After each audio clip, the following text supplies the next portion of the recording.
Friends, last lecture में हमने डोबर्नियस triads model के बारे में पढ़ा। डोबर्नियस ट्रायड्स मॉडल में काफी ड्रॉबैक्स तो थी, लेकिन इस क्लासिफिकेशन मॉडल ने साइंटिस्ट को बहुत इंस्पायर किया कि वो एक बेटर क्लासिफिकेशन मॉडल को इन्वेंट करें। और फ्रेंड्स, अबाउट 50 इयर्स के बाद एक British scientist doctor John Newlands ने फाइनली एक बेटर क्लासिफिकेशन मॉडल प्रेजेंट किया। डॉक्टर न्यूलैंड्स ने यह ऑब्जर्व किया कि अगर हम एलिमेंट्स को उनके एटॉमिक मास के बेसिस पर इंक्रीजिंग ऑर्डर में अरेंज कर दें तो हर 8th एलिमेंट की प्रॉपर्टीज सिमिलर होती हैं। जैसे कि अगर आप मान लीजिए कि ये जो नंबर्स हैं ये एलिमेंट्स हैं जिन्हें कि उनके एटॉमिक मास के बेसिस पर इंक्रीजिंग ऑर्डर में अरेंज किया गया है, तो यहां पर जो फर्स्ट एलिमेंट है उसकी प्रॉपर्टीज 8th एलिमेंट जैसी होंगी, सेकंड एलिमेंट की 9th एलिमेंट जैसी, थर्ड की 10th जैसी एंड सो ऑन। और फ्रेंड्स, इस पैटर्न को डॉक्टर न्यूलैंड्स ने नाम दिया लॉ ऑफ ऑक्टेव्स का, जिन्हें आज हम न्यूलैंड्स लॉ ऑफ ऑक्टेव्स के नाम से भी जानते हैं। फ्रेंड्स, लॉ ऑफ ऑक्टेव्स कितना इंटरेस्टिंग नाम है ना। एक्चुअली फ्रेंड्स, ऑक्टेव्स हमें म्यूजिक में देखने को मिलते हैं। जैसे कि अगर आप यहां पर ऑब्जर्व करें तो ये जो सा रे गा मा पा धा नी सा है, यहां पर भी हर फर्स्ट और 8th एलिमेंट सेम है। और इसी से इंस्पायर होकर डॉक्टर न्यूलैंड्स ने अपने मॉडल का नाम लॉ ऑफ ऑक्टेव्स रखा। फ्रेंड्स, साइंटिस्ट न्यूलैंड्स ने टोटल 56 एलिमेंट्स को क्लासिफाई किया और अपने टेबल में कुछ इस तरह से अरेंज कर दिया।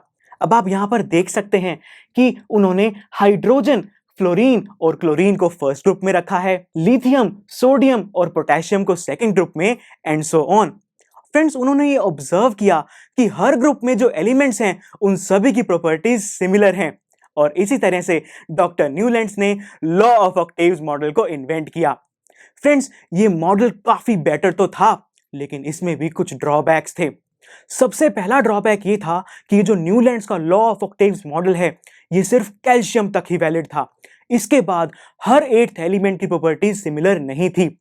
दूसरा ड्रॉबैक ये था फ्रेंड्स कि न्यूलैंड्स ने अपने मॉडल में ये कहा कि नेचर में टोटल 56 एलिमेंट्स ही हैं और इसके बाद और एलिमेंट्स डिस्कवर नहीं किए जाएंगे, जबकि कुछ सालों बाद और भी बहुत से नए एलिमेंट्स को डिस्कवर किया गया जिन्हें हम न्यूलैंड्स के इस मॉडल में फिट नहीं कर पाए और इसी वजह से साइंटिस्ट ने इस मॉडल को सक्सेसफुल नहीं माना। फ्रेंड्स, लास्ट और सबसे बड़ा ड्रॉबैक तो यह है कि न्यूलैंड्स ने अपने मॉडल को सही प्रूव करने के लिए डिफरेंट प्रॉपर्टीज वाले एलिमेंट्स को भी सेम ग्रुप में प्लेस किया। जैसे कि यहां पर अगर मैं बात करूं हाइड्रोजन, फ्लोरीन और क्लोरीन की, तो ये तो गैसेस हैं, जबकि जो कोबाल्ट और निकल है वो तो सॉलिड मेटल्स हैं। यानी कि कोबाल्ट और निकल की प्रॉपर्टीज हाइड्रोजन, फ्लोरीन और क्लोरीन जैसी नहीं हैं और इसके बाद भी इन्हें सेम ग्रुप में प्लेस किया गया।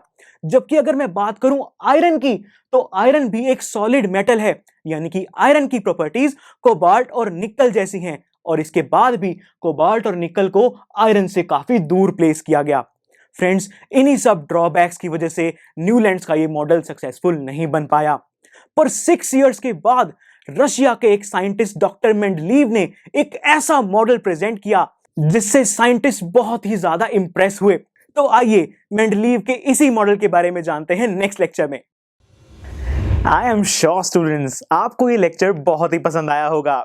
तो अगर आप अपने हर कंसेप्ट को इतने ही मजेदार और इंटरेस्टिंग तरीके से क्लियर करना चाहते हैं तो डाउनलोड कीजिए हमारी PuStack ऐप, जहां पर आपके लिए और भी बहुत सारे ऑप्शंस अवेलेबल हैं, जैसे कि sample papers, back exercise solutions, written answers and much more. So what are you waiting for? Download the app now.